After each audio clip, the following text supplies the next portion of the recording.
नमस्कार, NockingNews.com में आपका स्वागत है। मैं हूं गिरजेश वशिष्ठ। आज जो खबर मैं आपको बता रहा हूं, ये खबर है तो रूस की खबर, लेकिन इसे आप जब जब देखेंगे, पल पल देखेंगे, तो आपको इसमें भारत दिखाई देगा। आपको लगेगा कि हम भारत के बारे में जान रहे हैं, भारत का वीडियो देख रहे हैं। व्लादिमीर पुतिन ज़बरदस्त बहुमत से फिर चुनाव जीत गए 5वीं बार।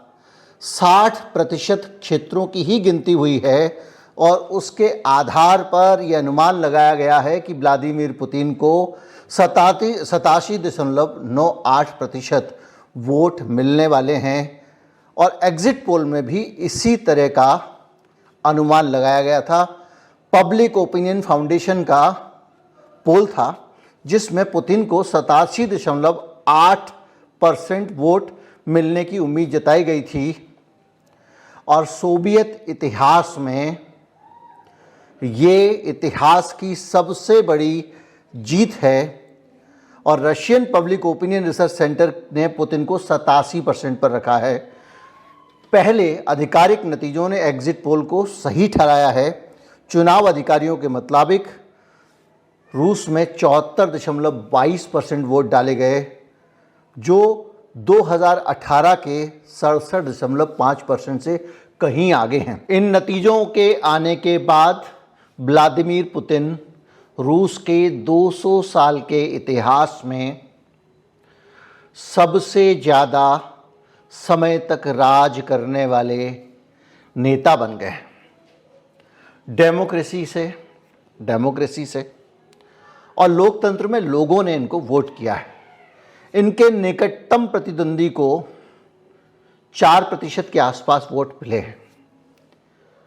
अब कहानी शुरू होती है कि रूस में पुतिन इतने पावरफुल कैसे बने। एक तो पूरा पश्चिम से तो हम ये अपेक्षा करते हैं कि वो जब भी कोई दूसरी पार्टी जीतेगी, और रूस में ख़ास तौर से पुतिन, जिनको वो व्यक्तिगत तौर पे दुश्मन मानते हैं, तो वो उसकी आलोचना करेंगे। इसलिए उसको मैं अलग रख के चल रहा हूँ। फिर भी जर्मनी से लेके, ब्रिटेन से लेके, फ्रांस से लेके, अमेरिका से लेकर सब ने इसे लोकतंत्र के लिए अच्छा शगुन नहीं बताया गया। अब क्यों? हुआ यह है कि व्लादिमीर पुतिन ने आज जो जीत हासिल की है, इसके पीछे रूस का पूरा एक इतिहास है। जब से सोवियत संघ का विघटन हुआ तब से लगातार, देखिए, याद कीजिए, उधर पुतिन का एक फोटो आता है जिसमें बाद में पश्चिम ने कहा कि ये AI जनरेटेड है, जिसमें उनकी बॉडी बढ़िया दिखाई जाती है। ये कहा जाता है वो घंटों वर्जिश करते हैं, ये करते हैं, वो करते हैं। उसी दौरान भारत में भी 56 इंची का मुहावरा चलता है। यानी पुतिन को उनके देश में ठीक उसी प्रकार जैसे भारत में मोदी जी को एक महाशक्तिमान नेता के तौर पर प्रदर्शित किया जाता है, वैसे वहाँ पर भी किया जाता है। और हालत यह है कि विपक्ष को धीरे धीरे करके पुतिन ने अपने देश में खत्म किया। एलेक्सी नवोलिनी की हाल में मौत हुई, उसको लेकर विवाद चल रहा है, पूरी दुनिया में आलोचना हो रही है। और अपनी जीत की खबर के बाद पुतिन ने प्रेस कॉन्फ्रेंस में कहा कि मैंने उनको विदेश जाने के लिए, यानी उनको निर्वासन के लिए अनुमति दे दी थी, वो जा सकते हैं। और नेवोलिनी को मारने की लंबे समय से विपक्ष के नेता हैं। एक तो बहुत सारे नेता वहाँ, जिसने आवाज़ उठाई उसको कुचल दिया गया। कैसे कुचला गया? किसी को देश विरोधी कार्रवाई के आरोप में, किसी के पुराने मुकदमे निकाल लिए गए, किसी के टैक्स के मुकदमे निकाल लिए गए, और किसी के साथ कुछ और मामला कर लिया गया और उसको जेल में डाल दिया गया। तो पूरा विपक्ष जेल में डाल दिया गया पहले। एलेक्सी नवोलिनी, उसके बावजूद, जब ये पूरा माहौल था, उसके बावजूद वो आगे बढ़कर जनता के लिए लड़ने की बात करते थे। रूसी पक्ष का कहना है कि वो पश्चिम से बैक थे। एक बार नवोलिनी को उनकी तबीयत अचानक बहुत ज़्यादा खराब हो गई और उनको अस्पताल में भर्ती कराया गया। वो रूस में थे नहीं, विदेश में थे। पता चला कि उनको एक नर्व एजेंट होता है, नोचाक, यानी जहर, धीमा जहर, वो दे दिया गया था। उनका जो कच्चा था अंडरवियर, उसके ज़रिए वो दवा उनको दे दी गई थी, विपक्ष के नेता को, और बताया गया कि उनको कोई बीमारी हो गई है, लेकिन जांच में पता चला कि ये काम रूस के जासूसी एजेंट्स ने किया था विपक्ष के नेता को मारने का। हमारे भारत में भी हमने सुना है, कई सारी सोशल मीडिया पे लोग आशंकाएं बताते हैं कि बहुत सारे नेता, जो सत्ताधारी पार्टी के भी बहुत सारे नेता बड़े आश्चर्यजनक तरीके से बहुत ज़रूरत से ज़्यादा बीमार होते चले गए। लेकिन मैं इन दोनों घटनाओं की तुलना भी, अब जिक्र आ गया इसलिए निकल गया, नहीं करना चाहूँगा। वहाँ पर एक सरकारी एजेंसी ने बाकायदा उन लोगों को बीमार किया और बीमार करने के बाद उनकी मौत हो गई, जो अभी हमने देखा। खैर, वो लंबे समय तक कोमा में रहे। वहाँ से बाहर निकलकर वो जैसे ही रूस लौटे हैं, और उन्होंने खुला आरोप लगाया था कि उनको जहर देने का काम पुतिन ने किया है।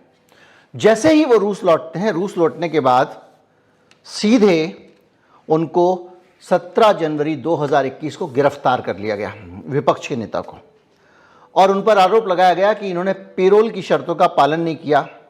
2.5 साल जेल में डाल दिया गया। मामला अदालत में गया। अब आप रूस की जुडिशरी का हाल देखिए। किन किन तारीखों को उस आदमी को, जब वो चूंकि वो जेल से छोड़ा गया था, तो पेरोल की शर्तों में सूचना देनी थी कि इन तारीखों आप हर 6 महीने में दोगे, जैसे 4 महीने में दोगे, तो उसको सूचना देनी थी। तो कब कब सूचना नहीं दी, इसके आधार पर उनको जेल में डाल दिया गया कि इसने पेरोल की शर्तों का पालन नहीं किया। कोर्ट ने भी एक भी तर्क नहीं सुना। कोर्ट ने तर्क नहीं सुना। वहाँ का कोर्ट पूरी तरह से पुतिन साहब के शिकंजे में है। और तर्क क्या था, कोई मासूम से मासूम आदमी भी समझ जाएगा। जब उस आदमी को जहर दिया गया, वो आदमी कोमा में है, तो वो सुरक्षा एजेंसियों को कैसे इन्फॉर्म करेगा कि भैया मैं कोमा में हूँ, मैं सुरक्षित हूँ। पेरोल की शर्तों के उल्लंघन के मामले में वो 2.5 साल जेल में डाल दिए गए। उनके प्रदर्शन में, समक्ष पक्ष में बहुत सारे प्रदर्शन हुए रूस में, उन प्रदर्शनों को कुचल दिया गया। जो वहाँ का मीडिया है, उस मीडिया को बहुत बेहतरीन तरीके से गुलाम मीडिया में कन्वर्ट किया गया। भारत में जैसे गोदी मीडिया के आरोप लगते हैं, इस तरह से। और वहाँ की बहुत सारी एजेंसियों, जैसे वहाँ के 3 बड़े चैनल हैं, वो सीधे पुतिन की सरकार के अंडर में हैं। सारी न्यूज़ एजेंसियाँ, जैसे हमारे यहाँ PTI है, UNI है, हमारे यहाँ तो प्राइवेट एजेंसी ANI भी है, तो सारी एजेंसियाँ सीधे सरकार के पास में हैं। एक है NTV, जो खुलकर पुतिन के खिलाफ पत्रकारिता करता था। तो गैसप्रॉम ने ज़बरदस्ती, गैसप्रॉम कौन सी है, रशियन कंपनी है जो पूरी दुनिया को तेल की सप्लाई करती है, जैसे हमारे इंडियन ऑयल है, उसने ज़बरदस्ती NTV का टेक ओवर कर लिया। यानी पूरा का पूरा मीडिया उनके हाथ में। एक एलेंट्रा करके, elentra.ru, RU मतलब रशिया का एक्सटेंशन है, जैसे IN यहाँ का है, उसके संपादक को नौकरी से निकलवा दिया। हम लोग भी यहाँ पे अपने आसपास बहुत सारे संपादकों को देख रहे हैं नौकरी से निकलवा दिए गए हैं। यूट्यूब पे आके सब लोग अपना अपना एक इंडिपेंडेंट काम कर रहे हैं, और पूरी तरह से मार्शल आर्ट ये वो करके, और मीडिया शुरू हो गया लार्जर देन लाइफ इमेज जो होती है पुतिन की, वो दिखाने में, और उनकी हर नाकामयाबी को मास्टर स्ट्रोक बताया जाता था। अगर वो नाले में गिर जाए तो कहेंगे भाई साहब वो तो नाले की गहराई नाप रहे थे। क्या स्मार्ट तरीका निकाला है कि लोगों को पता भी नहीं चला और वो नाले की गहराई नाप के आ गया बंदा, नाले में गिरा थोड़ी था वो, इस टाइप का। कुछ यूट्यूबर टाइप के थे जो इंडिपेंडेंट आवाज़ें उठा रहे थे। हम भी अब देख रहे हैं अपने आसपास। इन चुनावों के बाद क्या होगा हमको नहीं पता, लेकिन उन सब को, किसी को राजद्रोह के मुकदमे में, किसी को किसी मुकदमे में जेल के अंदर डाल दिया गया। ये आप पूरे मामले को समझिए और आपको इससे पता लगेगा कि किस तरह से पुतिन इतने प्रचंड बहुमत से जीते हैं।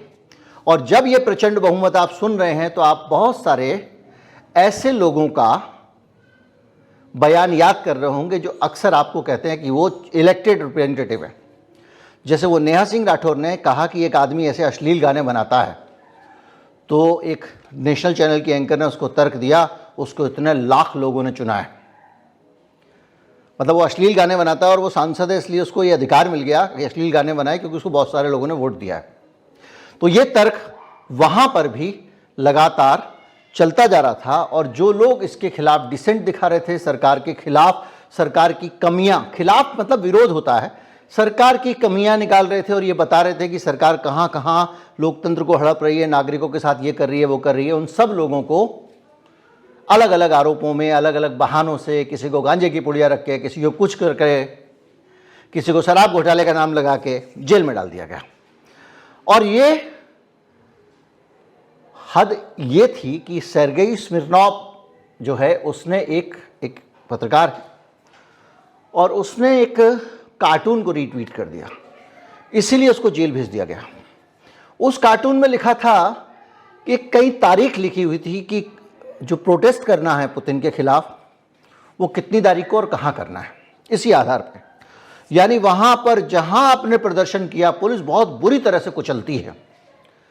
और यही जो भारत में टू मच डेमोक्रेसी आपके व्हाट्सएप ग्रुप में आता है, दबा के पुतिन ने, आज का दिन है जब पुतिन जीते चुनाव, इसलिए वीडियो बना रहा हूँ,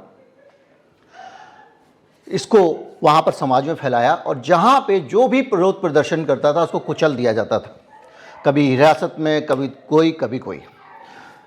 और उसके बाद भी पुतिन को बर्दाश्त नहीं हुआ तो 2012 में उन्होंने कई संविधान में संशोधित किए। 2012 में एक कानून बना दिया, शांतिपूर्ण प्रदर्शन के खिलाफ कानून,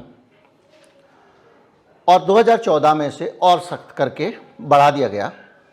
इसमें यह था कि जो भी सरकार के खिलाफ प्रदर्शन करेगा उसको अपराध माना जाएगा।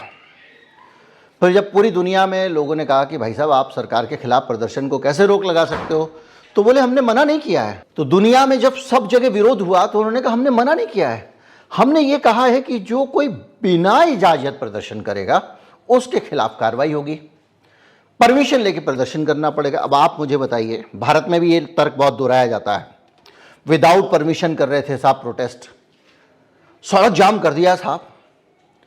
अरे भाई, जिसके खिलाफ प्रदर्शन करने वाले हो उससे आप परमिशन लेके आओगे तो प्रदर्शन थोड़ी होगा,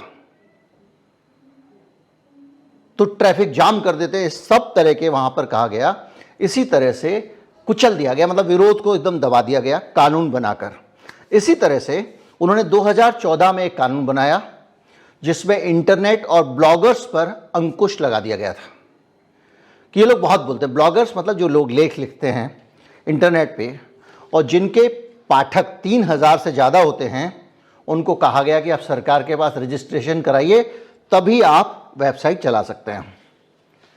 अब जहां सरकार के पास आपने रजिस्ट्रेशन कराया तो आपको रजिस्ट्रेशन कराने का मतलब ये सरकार का आपके ऊपर नियंत्रण है, सरकार से रजिस्टर्ड होंगे तभी आप चला पाएंगे, तो आप मुखर और खुली आवाज़ उठा नहीं सकते। तो जो इंटरनेट की फ्रीडम है पूरी दुनिया में, इसको क्रश कर दिया गया।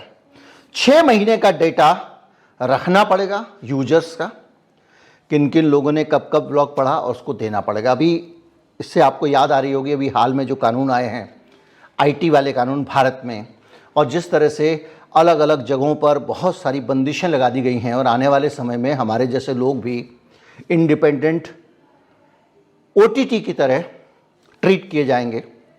खैर, और अब हालत ये है कि जो डाटा है उसको रखना ज़रूरी कर दिया गया और राष्ट्रीय सुरक्षा के लिए ये ज़रूरी था। और ये भी ज़रूरी था राष्ट्रीय सुरक्षा के लिए आप क्या लिख रहे हो लोगों को पता होना चाहिए। अब देखिए, नेशनलिज्म, हर चीज़ को देश से जोड़ दिया गया। आप सरकार की आलोचना करोगे, देश की आलोचना हो गई। आप सरकार की मर्जी के खिलाफ कुछ करोगे, देश के खिलाफ हो गया। अब आप सोचिए 88-87% वोट आ रहे हैं उनके पास में, डेमोक्रेसी है, चुनाव जीते हैं, और आप लोग कह रहे हो कि ये और वो पुतिन, 87% लोगों ने उसको वोट दिए हैं, उसकी नीतियों को गलत कैसे बता सकते हो। यही मुहावरा हमारे आसपास है ना, हम लोग कहते हैं, जब लोग कहते हैं लोकतंत्र खतरे में है वगैरह वगैरह। और ये वीडियो इसलिए भी ज़रूरी है कि हमारे यहाँ भी चुनाव हो रहे हैं और हमको अपने देश के भविष्य को समझते हुए चलना पड़ेगा। हालत यह है कि 2005 में जो वहाँ की संसद है डूमा, उन्होंने एनजीओ के ऊपर भी सख्ती कर दी। भारत में भी आपने देखा होगा बहुत सारे एनजीओ को बाहर जाना पड़ा, एमनेस्टी इंटरनेशनल को दफ्तर बंद करना पड़ा, और इसलिए कर दिया गया कि वो भारत की सरकार जो है उसकी नीतियों के खिलाफ, यहाँ एनजीओ जैसे थे वैसे वहाँ भी मानवाधिकार की, भूखमरी की, ये सब डाटा रिपोर्ट जारी करते थे। इससे सरकार की बदनामी होती थी। तो ये कहा गया कि ये विदेशी एजेंट हैं और भारत की सुरक्षा के लिए खतरा है, और एनजीओ के ज़रिए हमारे देश के अंदर विदेशी लोग जासूसी करा रहे हैं। कानून पास हो गया। इसके साथ साथ एनजीओ को जो चंदा था उस पर भी शिकंजा कस दिया गया, भारत में भी कस दिया गया है। और भारत में अब कोई भी एनजीओ विदेशी चंदा ले ही नहीं सकता। जैसे इलेक्टोरल, और लेगा भी तो उसके बहुत टेढ़ा प्रोसेस बनाया गया है। और जैसे इलेक्टोरल बॉन्ड के लिए एक काउंटर था जहां से आप इलेक्टोरल बॉन्ड खरीद सकते हो एसबीआई से, उसी तरह से एनजीओ के लिए एक डेस्क बनी है दिल्ली की संसद मार्ग ब्रांच में। सिर्फ वहीं से जो भी डील होगी वहीं से होगी। और इसके अलावा बहुत सारे रजिस्ट्रेशन और तमाम चीज़ों की बंदिश लगा दी गई है ताकि जो एनजीओ पूरी दुनिया में, आप समझ रहे हैं पुतिन क्यों कर रहे हैं, जरा भी कोई आवाज़ उठाए, कहे कि अब जैसे भारत के बारे में ये कहा जाने लग गया है कि डेमोक्रेसी धीरे धीरे लिमिट हो रही है, अथॉरिटेरियन सिस्टम आ रहा है, ये सब बातें दुनिया में लोग करने लगे हैं।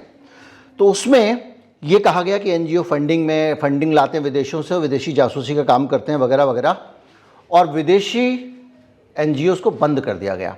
अब यूनिसेफ है, ऑक्सफैम है, पूरी दुनिया में जो एनजीओस हैं वो विदेशों से ही बड़े बड़े फाउंडेशन से चंदा लाती हैं। भारत की सरकार उस जो चंदा आ रहा है सीएसआर का, उस चंदे को भी आपने देखा कहाँ कहाँ डाइवर्ट कराती हैं। अभी आपने इलेक्टोरल बॉन्ड में खेल देख ही लिया, पीएम केयर आप देख ही चुके हो वगैरह वगैरह। खैर, और विदेशी एनजीओ को बंद करने का सरकार को हक है, ये कानून बना लिया गया रूस में। अब आप देखिए कि जो परम विजेता है, पावरफुल है पुतिन, उस पुतिन की पावर कहां से आती है ये आप पूरा समझ रहे होंगे। अब ज्यूडिशरी का मैंने आपको बताया कि किस तरह से जो नोवेलिनी है उसके मामले में वो आदमी कोमा में पड़ा हुआ और बोला गया कि इसने पैरोल की शर्तों का उल्लंघन किया वगैरह वगैरह, उसको बंद कर दिया। उसकी वजह है आर्टिकल 83, जो रूस के संविधान में आर्टिकल 83 बदला गया। और आर्टिकल 83 में ये प्रावधान किया पुतिन ने कि जो सुप्रीम कोर्ट के जज हैं या कोई भी जज हैं उनको अपॉइंट करने का पूरा अधिकार सरकार के पास, और उनको कभी भी नौकरी से निकाल देने का अधिकार भी सरकार के पास। यानी जज को कभी भी रख सकते हैं, टर्मिनेट कर सकते हैं। पूरी दुनिया के अथॉरिटेरियन रिजीम यही कर रहे हैं। इजराइल में भी जुडिशरी पे हमला किया था नेतान्याहू ने, और इसको आप ऐसे समझ लीजिए जैसे यहाँ पे चुनाव आयुक्त हैं, उनकी नियुक्ति को लेकर तो हो ही गया है कि अब चुनाव आयोग की नियुक्ति सरकार ही करेगी। कुल मिला के विपक्ष के नेता को एक रख लिया उसमें, लेकिन सरकार करेगी क्योंकि बहुमत में 3 की टीम में 2 सरकार के आदमी हो गए, एक प्रधानमंत्री एक उनका मंत्री। खैर, तो उस वजह से वहां की जुडिशरी पिंजरे का तोता बनी हुई है और नोवेलिनी वाला फैसला आपके सामने आया। इसी तरह से वहां पर भी माइनॉरिटीज और दूसरे जो वंचित तबके हैं उनको तरह तरह से सरकार निशाना बनाती है, और मेजोरिटी वाले जो लोग हैं उनको खुश करने के लिए तरीके निकालती है। जैसे कि रूस में एक लड़के की हत्या होने के बाद उसकी जिम्मेदारी माइग्रेंट्स के ऊपर सौंप दी गई, मतलब जो बाहर से आए वो शरणार्थी हैं, और फिर कि माइग्रेंट ने हत्या की है, 1600 माइग्रेंट्स को रूस से बाहर निकाल दिया गया। और इस तरह से एक हिस्से को, एक छोटे तबके को, एक कमजोर तबके को बड़े तबके का दुश्मन बताकर, बड़े तबके के लिए खतरा बताकर, बड़े तबके के लिए भविष्य की मुसीबत बताकर उस पूरे बड़े तबके को आसानी से अपनी तरफ मोड़ लिया गया। जैसे कि आपके मोहल्ले में आप जो कहे कि हमारी सोसाइटी में बहुत चोरी हो रही हैं, और चोरी करने वाले पास की जो झुग्गियां हैं 5, उनमें रहने वाले लोग हैं। उसके बाद माहौल बनाया जाए आपकी सोसाइटी के व्हाट्सएप ग्रुप में, दूसरे ग्रुप्स में, और आपको सबको खतरा दिखा करके झुग्गी वालों से बचना है, हथियार चाहिए, इन झुग्गी वालों को तो ठीक करना ही पड़ेगा। तो वो झुग्गी वाले जहां दिखे वहां पीटने लगो, मारने लगो और झुग्गियों को भगा दो। लेकिन ऐसा आप भले ही करो, लेकिन ऐसा करके आप क्या करोगे, सोसाइटी वालों के हीरो बन जाओगे। जैसे आजकल मासूम कुत्तों के खिलाफ कोई एक वीडियो निकाल लेते हैं, माहौल बना देते हैं, उस तरह से ऑर्गेनाइज करना। तो मेजॉरिटी को इकट्ठा करने के लिए, जैसे इस्लामोफोबिया अमेरिका ने खड़ा किया, ये बताने के लिए कि अमेरिका को खतरा है। जैसे लंबे समय तक भारत पाकिस्तान का खतरा दिखाता रहा और पाकिस्तान भारत का खतरा, इन खतरों से ही नेता लोग अपने अंदर की परिस्थितियों को कंट्रोल करते हैं। तो इन्होंने क्या किया, माइनॉरिटी को निशाना बनाया। और जो माइनॉरिटी को निशाना बनाने की हालत यह है कि एक भारत में भी काम करता है एक सेक्ट है, वो है कि यहोवा के गवाह, एक है संगठन है जो मानते हैं कि वो ईसा मसीह और ये सारी चीज़ों को, उनको 2017 में प्रतिबंध लगा दिया, उनके लोगों को गिरफ्तार करना शुरू कर दिया। क्या? देश के लिए खतरा। तो ये जो राष्ट्र के लिए खतरा, और राष्ट्र मतलब पुतिन, लार्जर देन लाइफ, और इतनी सारी चीज़ें जब आ जाएंगी तो विपक्ष का कोई नेता खड़ा ही नहीं हो सकता। जरा कोई नेता उभरता बढ़ता हुआ दिखा, उसके खिलाफ वह जो रूस की ईडी सीबीआई वगैरह होती होगी उसको भेज दिया, उसके खिलाफ मुकदमा कर दिया। बड़ी संख्या में विपक्षी नेता जेल में बंद हैं। और हालत यह है कि इस चुनाव में कई विपक्षी नेताओं को पुतिन की तारीफ करते देखा गया, नहीं तो चुनाव ही नहीं लड़ सकते थे। बहुत सारे होते हैं ना ऐसे नीतीशवा टाइप के, उस टाइप के। तो ये कहानी है लोकतंत्र की, जिससे कि वहां पर बहुमत से जीता। पुतिन जो है हीरो है अपने देश का। सोचिए, जिसको 87-88% लोग वोट दे रहे हैं, उससे बड़ा हीरो कौन हो सकता है। और उसी तरह की कहानी है, कभी और मौका आएगा तो बताएंगे, किम जोंग उन की कहानी, उत्तर कोरिया के तथाकथित तानाशाह की कहानी। वहाँ वामपंथी सिस्टम है, एक अलग सिस्टम है, वो अलग मसला है। लेकिन फिर भी किम जोंग उन चुनाव जीतते हैं, और जो चुनाव जीतते हैं उसमें इस बार उनके वोट थोड़े कम आ गए थे, तो भी वो 99.98% वोट हासिल करने में कामयाब हुए थे। 0.02% वोट पता नहीं कैसे किसी दूसरे को मिल गए उनके खिलाफ, और वो भी लगातार चुनाव जीतते हैं अपने देश में। भयंकर। अब इस तरह से अगर वोट मिलने से डेमोक्रेसी पक्की होती है तो फिर सब खत्म हो जाता है। याद रखिए, डेमोक्रेसी चुनाव के बाद कैसा देश है इससे तय होती है। उम्मीद करता हूँ वीडियो आपको अच्छा लगा होगा। आप समझ गए होंगे पुतिन कैसे चुनाव जीते हैं, और आप ये भी समझ रहे होंगे कि किस तरह से अब कांग्रेस पार्टी का इस वक्त अगर खाता ही सील कर दिया इनकम टैक्स को भेज के, क्या चुनाव लड़ेगी। विपक्ष के जितने धुरंधर नेता थे उनको जेल में डाल दिया गया है, क्या चुनाव लड़ेंगे। महुआ मोइत्रा का मुंह बंद, संजय सिंह जेल में, जो अडानी के खिलाफ बोले, तो ये पूरा एक, उस पर पूरी दुनिया में चर्चा हो रही है। तो इससे आप अंदाज़ा लगा सकते हैं कि डेमोक्रेसी के खतरे कितने अलग टाइप के हैं। और डेमोक्रेसी का मतलब सिर्फ वोट डालने का अधिकार नहीं है, मताधिकार नहीं है। इसीलिए मैं बार बार कहता हूं कि इस देश में चुनाव लड़ने का अधिकार अगर आर्थिक आधार पर होगा, चाहे अमेरिका हो या कहीं भी हो, क्योंकि पुतिन ने आज आरोप लगाया अमेरिका में तो $10 देके आप वोट खरीद सकते हो, हमारी डेमोक्रेसी तो बहुत स्ट्रांग है। तो जहां पैसे का, ताकत का और दूसरी चीजों का प्रभाव होगा चुनाव पर, वहां पर लोकतंत्र नहीं कहा जा सकता। उम्मीद करता हूं वीडियो आपको अच्छा लगा होगा। अच्छा लगा हो तो ज़्यादा से ज़्यादा लोगों तक पहुंचाएं। चैनल को सब्सक्राइब कर लें अगर नहीं किया है तो, और ज़्यादा लोगों को चैनल से जोड़ें। नमस्कार, जय हिंद।